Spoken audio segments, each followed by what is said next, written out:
I'm Will Hanson and welcome to the Experts in the Room podcast, brought to you by Ep3 Push. In this series, we chat to some of the leading minds working in the customer experience, retention and data space in some of the most competitive and fastest growing industries in the world.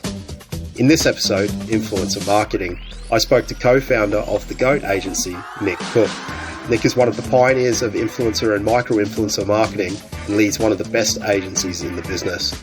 We head down some fun and winding rabbit holes as we uncover some of the best ways for brands to unlock social channels, the do's and don'ts of influencer marketing, and the challenges and opportunities of running one of the fastest growing agencies in the world. This is a cracker, so strap yourselves in. Super excited here today to be joined by Nick Cooke, co-founder of the GOAT agency, one of the premier, or might I say the best, influencer and social media agencies getting around at the moment. I know you guys are the fourth fastest growing global agency in the world at the moment. I think that was an award from AdWeek and one of the social media agencies of the year with the drum. So Nick, I'm hugely excited about today and having you on board chatting to us on the podcast Experts in the Room. So very welcome. Thank you very much. Pleased to be here. Looking forward to it.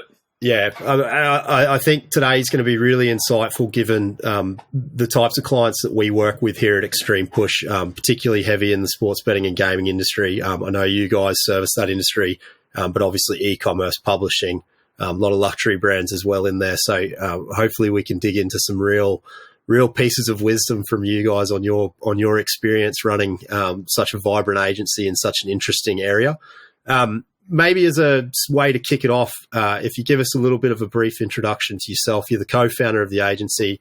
I think 2015 that you guys kicked off with this idea for the GOAT agency that came about very much in a different way than most ideas come about. So yeah, it'd be awesome to hear a little bit about that. Yeah, absolutely. So I suppose the history of the business is we were born out of a brand actually. So I've got two business partners, Aaron and Harry.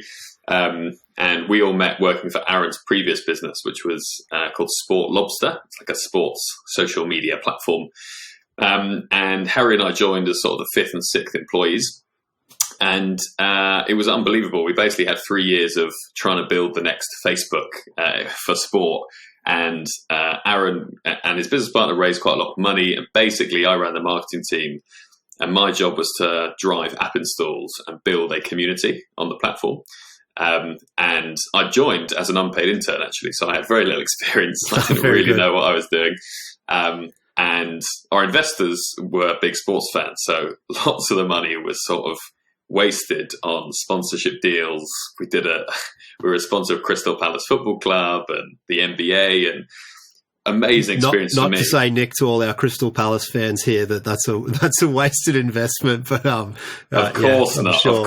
But did it drive a huge volume of installs? No, but I did get to go to the box every week, which is quite fun. Okay. But yeah, essentially it was I was put in charge of building this community, and lots of what we did didn't work, and lots did. But I sort of started to understand performance marketing really, and in the end, a lot of our budget was going through digital and social channels, but we kind of stumbled across influencers by mistake. And we had lots of sort of celebrity talent ambassadors. The main one was Cristiano Ronaldo, who was and is the most followed man or person on the planet on social media. And we thought that was going to be unbelievable. He'd post about us, it would, crash the app and we'd all retire. And it turned out it really wasn't that effective. And at the same time, we started, this is sort of 10 years ago, around 2012, started identifying these sort of micro influencers in the sports space. So they might only have 10,000 followers, they might have 100,000. At that point, it was all Twitter and Facebook based. Yeah. And we just started paying them for posts and putting trackable links to our app in the content and seeing if it worked. And what we discovered was that Ronaldo had 180 million followers, and he might drive 3,000 app installs when he posted, and someone with 50,000 followers, if they were the right influencer, and most didn't work, but if they were the right influencer with the right community and the right creative and message, it might drive 4,000. So that was sort of the basis of why we exist. We kind of realized that if we used influencers in the correct way, it became our most effective performance channel. And we realized there were thousands of these influencers and they were springing up all over the place. So in 2015, we left that business to start GOAT to basically run performance influencer campaigns, as you say, initially in the sports space, which meant we worked with lots of betting and gaming companies. I think it's an amazing story about that transition, and part of the trends that we hear in the industry as marketers at the moment, particularly in the sports industry, is that intersection between community experience and driving that with your player base or your customer base. So I think that the brands that are winning there are the ones that are either showing that community, being a publisher, driving that engagement. I think the whole idea of driving that through kind of influencers and obviously micro influencers is hugely relevant to some of the brands. So hopefully we can dig into some tips around best practices with that. I'm sure best practices ring goat agency to everyone listening to the call. I know you mentioned there the word performance marketing as a channel. I think that's probably not something that is picked up on by most brands. I think most marketers would still consider influencer work and paid work within that space to probably be more of a media channel or a PR channel, rather than being kind of a performance channel. Talk to me about the challenge that you've had around that and how important it is to kind of view these channels as performance channels. Yeah, I completely agree. And even now, we've been going 7-8 years, and even now, pretty much all of our clients are still trying to juggle where influencer sits within their business. Is it PR? Is it content? Is it media? And often internally at these brands, there's still a lot of sort of conflict around that, because ultimately the reason influencer works is that it sort of combines that content creation with the media value. And so we work with a lot of companies who don't have to use models and actors and, have these incredibly expensive production shoots to create content. And at the same time, it should drive a competitive CPM. I think that creates an opportunity if you are able to use influencers to drive a good CPM or cost per engagement or cost per click. I think that's the hard bit, though. I think when we started the business, influencer marketing didn't really exist. So we've sort of, to be honest, made it up as we've gone. We've sort of spearheaded an industry that didn't exist. But from the word go, because we came from a brand and we had a limited budget, and I was called into the CEO's office and he'd say, how many installs have we got this month? We had to be really performance focused and track everything from, how much are we paying this guy? What kind of cost per click? What kind of cost per install? What kind of cost per acquisition? We were too early stage to look at things like lifetime value, but because we were forced to look at it in that way, we collected a huge amount of data across every influencer we used, even before we started the agency. So that, I think, really is why we've grown quicker than everyone else, because when we were then working with brands, we were able to, in advance, know what we were going to deliver. And so we built a sort of piece of software that has enabled us to guarantee results going into campaigns. So we see it as both content creation and media, but the way from a commercial point of view, we guarantee a set of media results. And ultimately, our aim when we work with brands is, can we outperform every other media channel in a very trackable way? And therefore, more of their media mix is going to go into influencer and social, and then we're going to grow. So it's very outcome focused. But in order to do that and position yourself as media, you need all the data. So I think a lot of influencer agencies, they're popping all over the place. Yeah. But a lot of them aren't focusing on collecting that data at the beginning. But there's a huge barrier to entry because you can't just start and have 7 years data, if that makes sense. Yeah, I think that's hugely interesting. One of the things that we talk to CRM managers and data managers, or even CMOs and digital marketing managers about a lot, is how they're conceptualizing and understanding their own data when they're talking about their campaigning, whether it's acquisition at the top of the funnel or whether it's retention in the CRM space, which we play in. And I think the brands that have a good grasp of that are the ones that are succeeding. The brands that are trying to get a grasp of it are the ones that are going to succeed, and the brands that kind of are too focused on vanity metrics or not focused enough and are a bit too scattergun are the ones that struggle. I think your point there around being able to replicate it and scale it quickly, I can't help but as a sales guy kind of ask that question of you, is around the competitive advantage that you guys have as an agency because of that data set. Like, you've just touched on it there. How difficult is it to kind of stack it up against obviously competing interests within a business that might own some of their social channels, might be dabbling in it themselves or trying to do that? Or are you finding that people are coming on board and using it as complementary channels, or are they using it completely as their main kind of channel focus, particularly around that acquisition piece? I know installs and CPMs and CPAs will be hugely important to you guys as a measuring stick. But yeah, maybe talk to us a little bit about that. Yeah, I think I guess a good way of framing this conversation is who our clients are, and normally they fit within two buckets. So one is kind of, the biggest businesses in the world, enterprise size global businesses, where they're not necessarily trying to track a CPA in the way that a betting company would. Yeah.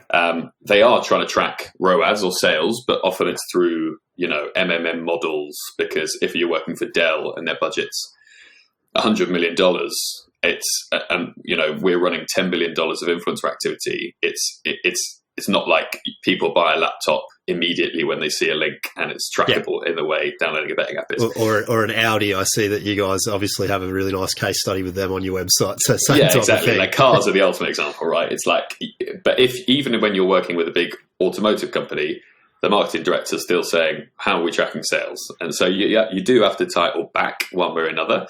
But the other type of client is a sort of D2C business who maybe they've raised their Series A and, they're incredibly focused on down funnel objectives. What is the CPC? How is it converting to ROAS? And actually, the way normally it works is that they've tried a load of channels with kind of small test budgets, and they've often tried influencer before, and they just haven't been able to prove it out as an acquisition channel. What we essentially have done is create a way of using influencers that is an additional channel on top of what they're doing. So normally they're going to already have social should be a big channel for them. Yeah. And they're probably running paid media through their own brand channel, and it's probably converting really well. What we do is basically layer on influencer, both organic influencer and then paid media through the influencer channels. And as long as we're working closely with them, we shouldn't be bidding against the same audiences and driving prices up. So in answer to your question, it is basically an additional channel that should be scalable, but also help them access new audiences and new audience data that either we or someone else can retarget and push down funnel. I think the only other thing there is that we've sort of transitioned from being an influencer agency into a full service social agency. So in an ideal world, we'd actually then be also doing the paid media through the brand channel and creating all the organic social content as well. That's when it works best. I was about to ask about that niche role that you guys obviously sit in, but it's a wider niche than just talking about obviously influencers. It's that full social perspective. How hard has it been as an agency to keep and as a leader within the agency to keep ahead of trends, particularly with technology, right? So you mentioned earlier in the chat there, Twitter and Facebook or Meta were the original channels that you've looked at. Since then, you've had other channels come on board, TikTok obviously being probably the biggest one in the influencer space. And I know we're using the word influencer, and I was at a chat with TikTok earlier in the year saying we do not call them influencers, they're creators. An interesting one with that. They're very vehement about that. So always stuck in my mind that. And I know their platform particularly, like they've struggled to prove exactly like you're talking about data sets behind what's actually happening with raw data for performance teams to be able to do that. They're getting better at that, I think. It's what they're pushing for as a performance channel when they were originally kind of pitching themselves much more as kind of a branding channel. So how hard's it been for you guys to kind of adapt, start to gather data sets and kind of really drive that product adoption? Or do you find that one or the other is a better channel still, or is it kind of case by case and influencer by influencer, I would presume?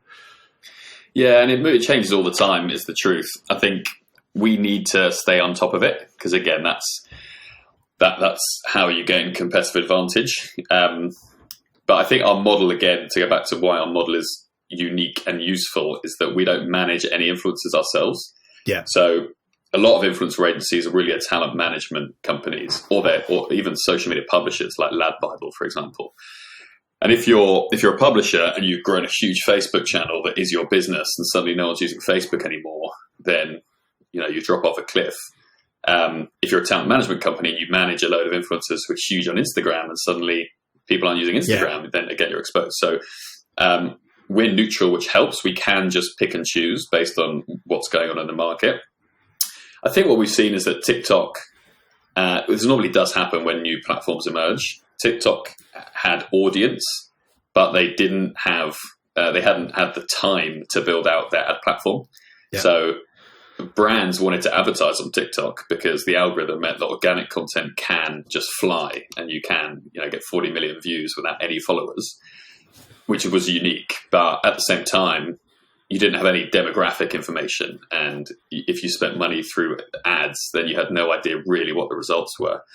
So what they've been doing is both growing their audience, but also building out their ad platform, which it's now got to the point where you can A, track everything, but B, actually drive great conversion across the full funnel.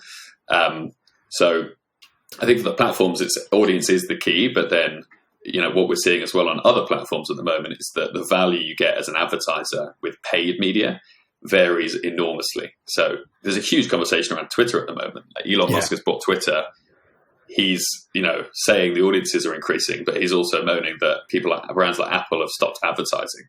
So it's about the balance between, the money going through Twitter from brands has always been far below Meta and now TikTok, because trickier to make content engaging, and just the ad platform and the algorithm means that it's very difficult to prove out really competitive cost per clicks and return on ad spend. So it's an interesting discussion. We basically just need to, again, have more data on what actually works, and we can pivot accordingly. Are there any platforms that we need to keep a lookout? So the Nick tips for 2023 that you think might be the next TikTok or the next Instagram that's going to be pushing through, or is it a case of the big boys at the moment are doing well and they're probably the majority? I think every year, if you ask me that question, I'd probably give you the name of a platform that didn't make it. Like this time a year ago, it probably would have been Clubhouse or something. Be Real is the one that has an increasingly big audience and is cutting through. But again, similarly, no brands are advertising on Be Real because they don't really have a platform to do it. So I imagine they're working on that in the background. But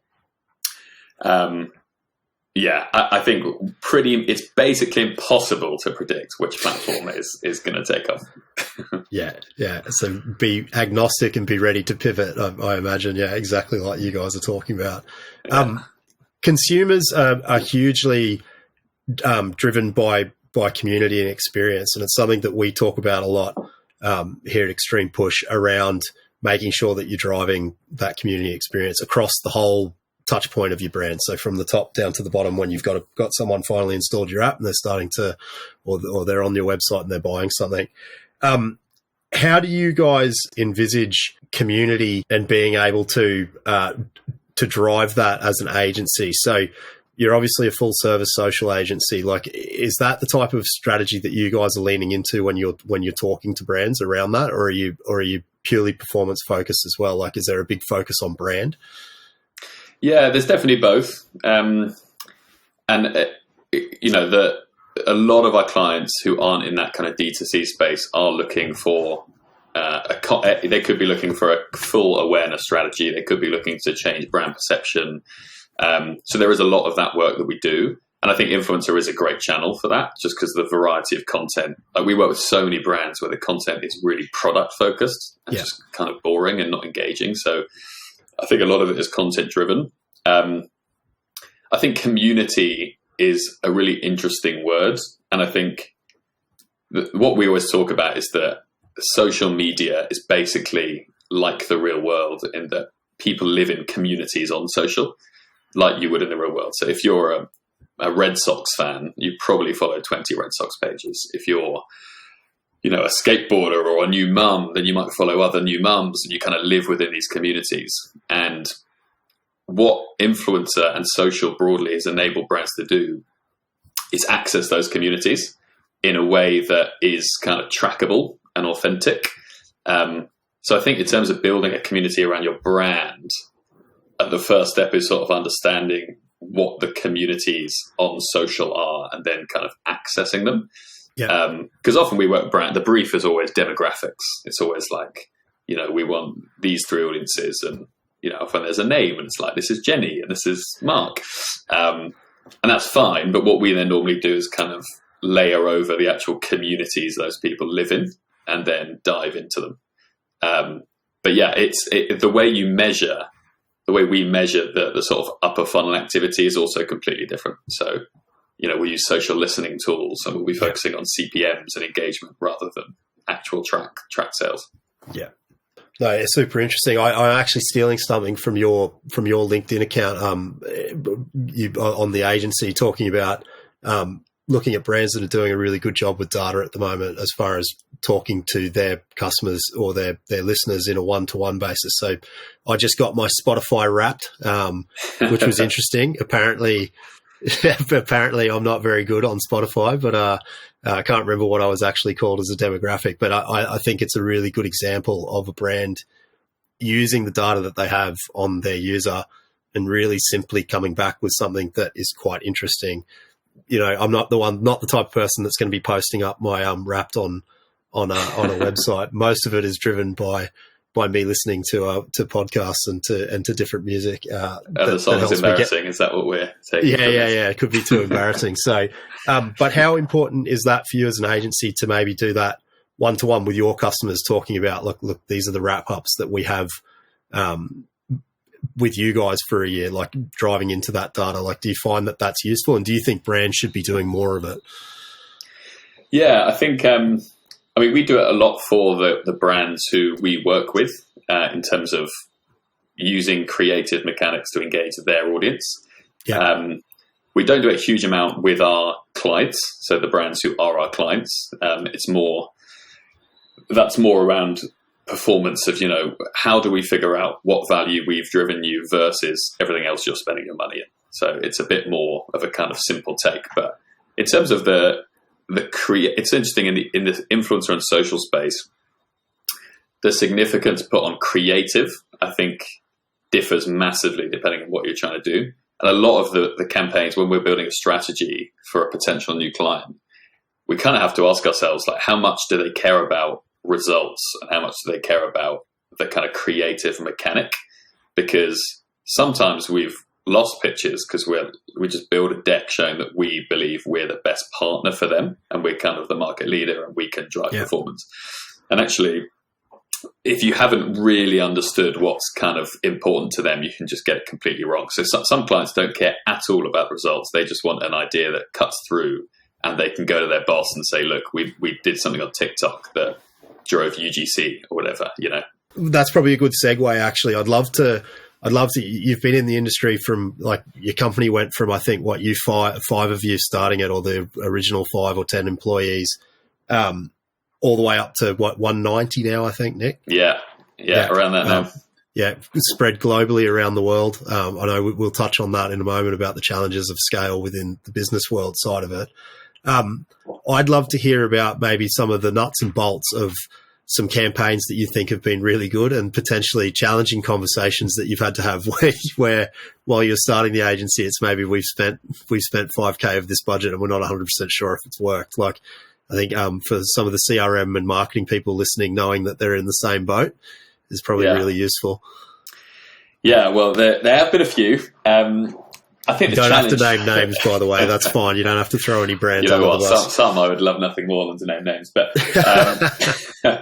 I think the challenge for us, it being an influencer-first agency, is that we rely on influencers. And we rely on the media we buy is mostly human beings, essentially, as awful as that sounds. We're paying human beings who are very talented often and have huge value, but they may also have an ego, or they may just turn up late for a shoot, or they may just, I think the advantage we have is that although we guarantee results, and that is always a cause of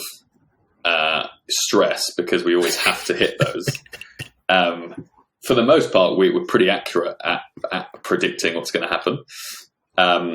So the stress often is actually just influencers letting us down.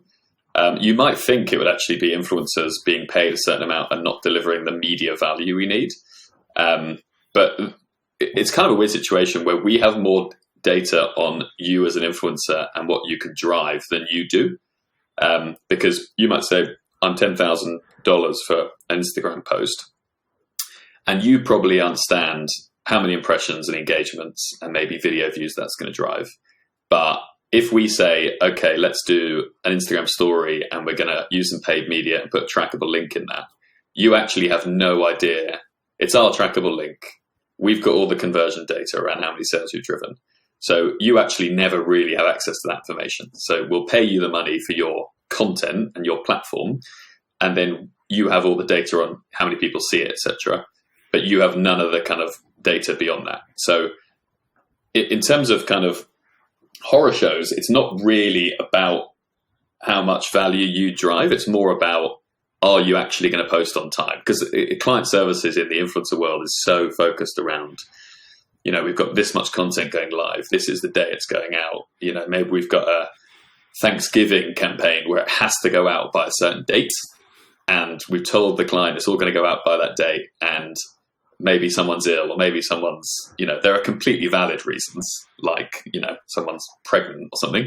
Yeah. But often there are just people that let you down. So the key thing for us is just understanding every time that happens, we make sure that there's a little cross against their name in our database so that we kind of know they're untrustworthy. But yeah, it can be a nightmare. Yeah, I think that's so interesting compared to, traditional media channels where it's, programmatic. You're not being let down by a person. Like it's out there. It's going to be happening. You're buying a banner on a publisher. It's going to be there. It's your creative team that might let you down. Like if you were like we talk about, what is it? Valencia or whatever. What's the name of the Italian? Yeah. Like it shows you that things can still go horribly, horribly wrong. But yeah, I think the human element is so interesting in what you guys do. Very different probably to 99% of the marketers that are out there working in some of these channels day to day, when they're not dealing with an influencer on the back end of it. Yeah, I think the other interesting thing there that's different in our space is that we kind of have to rely on the influencers. We have to give them a lot of creative license. Otherwise, it's just not going to work. So you have to find the balance between letting them kind of run with it and also making sure we have some degree of control. So we do sign everything off, like no content will go live until we've approved it. But when we're briefing influencers, we give them a top line brief, but we also say, your audience, you come back to us and tell you what you want to do. And often we won't change that. But when we approve it, we just have to make sure all the sort of legalities are signed off. Does it add a layer of complexity in that you are having to deal with two sets of relationships there? Like you're dealing with a brand on one side and then you're dealing with the influencer on the other side. Like that in itself is a little bit different. You might be dealing with an account manager at Meta or at TikTok or something like that, but it's very much a transactional thing where you're dictating terms into those types of environments.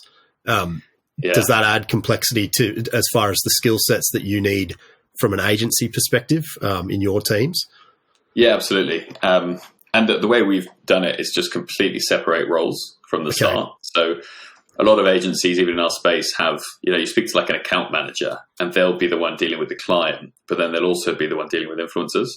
And our solution to that has always been completely separate the roles. So if you're an account manager, account director, you only speak to the client externally, and then you sort of manage the internal team. So really you manage what we call our campaign team or paid media team, who deal with influencers and buy paid media. You sort of lead the team internally as a whole. And then the campaign team deal with the actual influencers. But they're on client calls, so they're hearing client feedback and things. But there's never a situation where an account manager is dealing with an influencer, which I think is important. And we always talk about a healthy friction.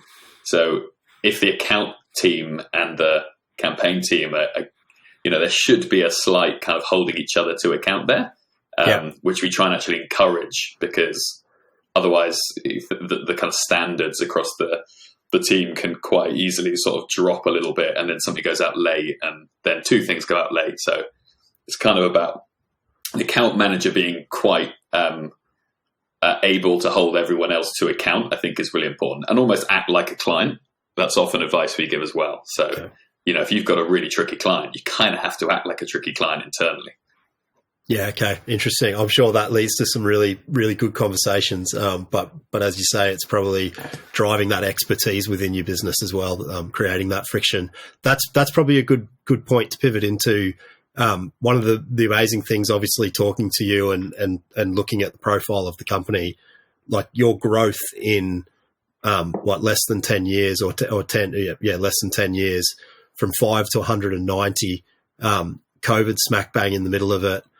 Starting as a sports team and having to diversify into these global brands that you're talking about. Be really cool to get a perspective maybe from you as a person, having gone from being a marketing manager in relatively in a smaller environment to having to be a co-founder and managing a team of 190, how the business has dealt with that change, what's been successful, maybe what's not been successful. So throwing the founders and the entrepreneurial hat on, maybe talking about it from that perspective, I think would be really cool. I think it doesn't feel. I mean, it's happened very quickly, but it doesn't feel like it's happened overnight. If that makes sense, there's still been a huge number of downs as well as ups, and challenging conversations. And I think this is what we envisaged when we started it. But it is incredible to think that it sort of overall it's kind of happened in the way we thought it would. I think we've been very lucky with the market that we identified as something that would exist and would scale, has done what we predicted. And I can think of lots of things that we did wrong as well as right as we went. But I don't know, the challenge for me is always human beings.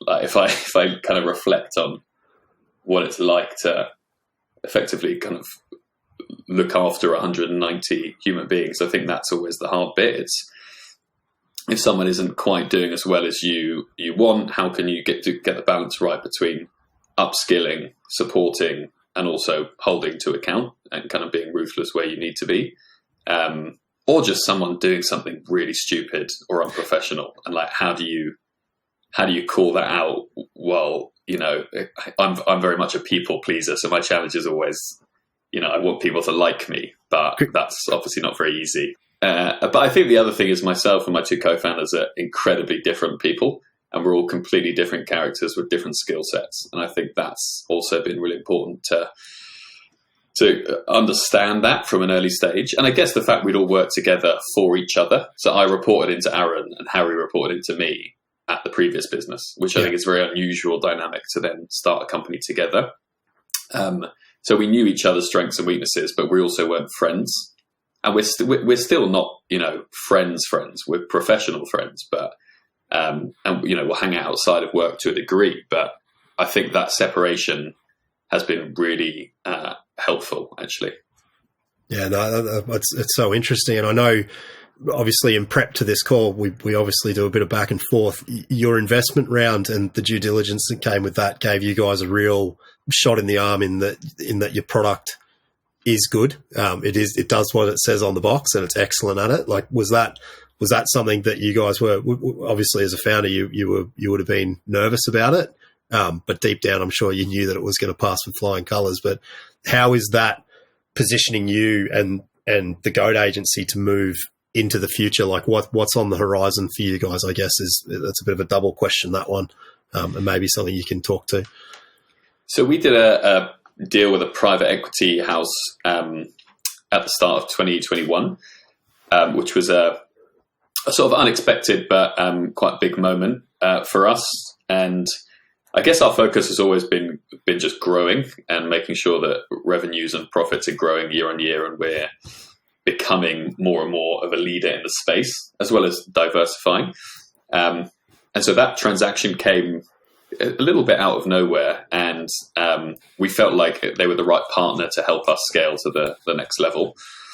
And obviously, as part of doing a deal like that, suddenly you're into quite extensive due diligence, which We kind of done to a degree before, but not to the same extent. And I think it was a big education for me. There's so many different layers to it, but I guess the tech part was something we were aware of, but not concerned about, because we have an amazing engineering team and we know the product works.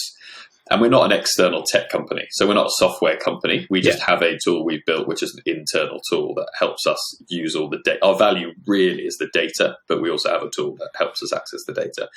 So we weren't concerned about it going in. I think just going through a full tech DD process and hearing back from consultants who specialize in this and are sort of analyzing you from a critical point of view, and hearing that actually our product is incredibly robust. And yes, we can make some tweaks, but overall, it sort of does what it says on the tin, was, I think, a big validation for everyone. And actually has helped us double down on it and put more resource into it and realize the value of it. And we don't want to change up, if we changed our positioning and said we're now a software company and you can license our software, I'm sure our multiple on valuation would be very good. But our focus isn't that. Our focus is on being profitable and growing our revenues year over year. But yeah, that whole DD process was great, because you come out the other end of it and you think, okay, and we did the whole thing in 5 weeks as well, which is very unusual. I don't think I've ever spoken to a founder and entrepreneur that goes, "Oh no, we had a good 6 months to do that." Yeah, exactly. Exactly. But we had a clear deadline we wanted to do it by, and Inflection and all of the people involved were great at doing that. But yeah, that basically has given us another boost of confidence to be like, okay, we can kind of take this to the next level now. Yeah, a really good position to be in. I want to do one that I didn't prep you for, Nick, on this, so bear with me. I want to go a one-word answer to things that I throw out to you here. You'll see where this goes quite quickly, right. But just to get your opinion on what might be coming. So our 2023 predictions, we've mentioned a whole lot of different brands here, a whole lot of different partners that you guys work with. But maybe a one-word answer on a few of these. So I'll start with an easy one for you. Meta. You want me to say one word? Yeah, one word. So you can say the best, or within reason, one word. Or you can give me a spiel. I don't mind. I'll say client. Okay. Safe. Well, so they are a client as well as a platform for us, so excellent. I need to be a bit careful there. Yeah, okay. What about TikTok as a channel? Conversion, I would say. Podcasting. Relevant for today. If you say overrated, my marketing manager will shoot me. I'll say everywhere. Yeah. What about Twitter? I'll say not dead. Instagram then? I'll say video. What about your favorite influencer? I hope you pick one that's on your platform or on your offering. Yeah, well, I would have said Francis Bourgeois a few months ago, but he is doing some cool stuff still. I think you've got to say Mr. Beast, just because people aren't aware of Mr. Beast. You've got to go and see what he's doing. He's spearheading the whole industry in a way that is very cool. Okay, we'll have to look into that. I don't know that one. I do know Francois, though, his content.